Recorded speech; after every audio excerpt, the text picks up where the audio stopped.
All right, hey, what's going on, 10-bag bowling? So it's Jesse here again. I bring you a 15-pound DV8 Troublemaker and a 14-pound DV8 Troublemaker.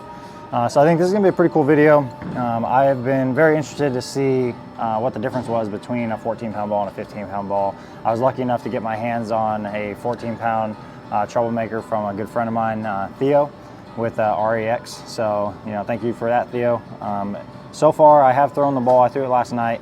I did not personally see a big difference. I could definitely feel a difference in the weight though.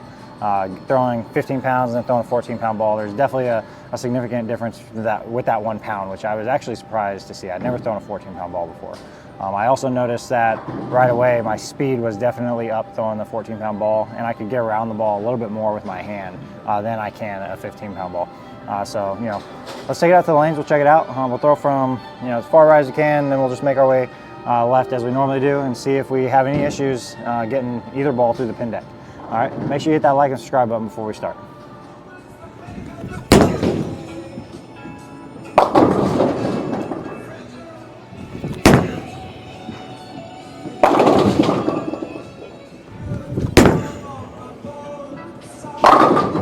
That was a pretty good shot.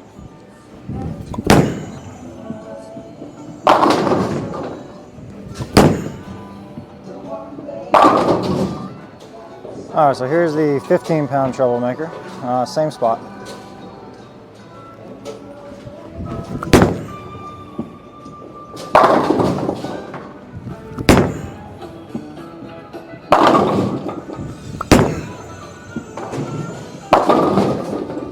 I got around that one a little bit more coming out of it. All right, so we're gonna make about a 5-board move left, open up the angle here. Interested to see how this 14-pound Troublemaker turns the corner for me.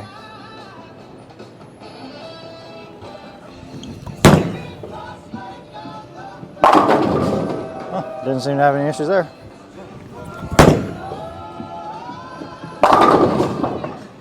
Ooh, 9-pin.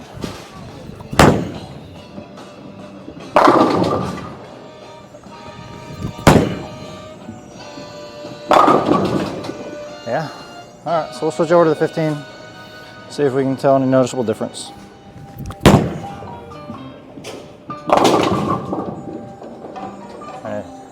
I can definitely get around the 14-pound ball with my hand a little bit better, a little easier.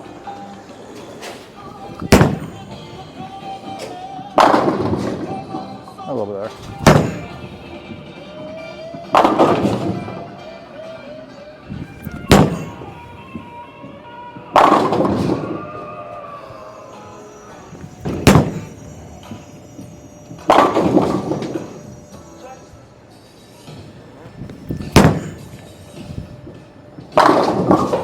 Okay, so that is the 14-pound and the 15-pound Troublemaker.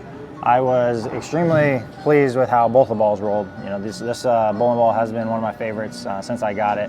And throwing the 14-pound bowling ball, again, kind of like I previously stated in the beginning of the video, I can definitely feel the weight difference. So I think that for people that have an issue, maybe wrist issues, and 15 pounds is just getting a little bit too much for them, and but they're kind of nervous to go down to 14-pound balls, being worried about the type of reaction they're going to get out of the bowling ball, or if they're going to have an issue getting the ball through the pin deck. I think that this video shows you that there really is not, in my opinion, a huge difference between the two.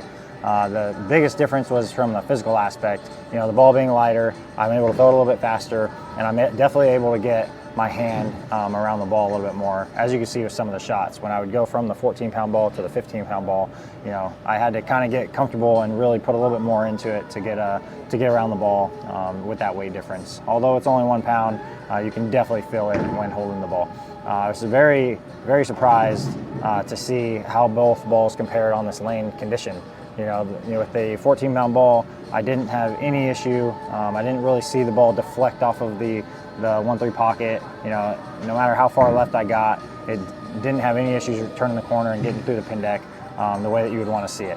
And as typical for me, with the 15-pound stuff, again, that ball, neither did that ball. That ball had no issues getting through the pin deck either. So I think that when you talk about is there a performance difference between the two, and maybe there is, you know, if you pulled up the specs and stuff, but I think from a visual perspective on the lane and what I saw today, you know, there wasn't something that existed that was glaring to me that would make me not want to go to a 14-pound ball if I needed to.